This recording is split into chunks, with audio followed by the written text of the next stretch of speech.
All right, so this is what happens. The ball gets stuck underneath. It's hard to get out. And he got it today.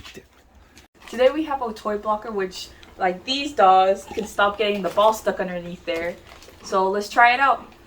So here we have it laying down, and since it's a little bit longer than our couch, we're gonna cut it.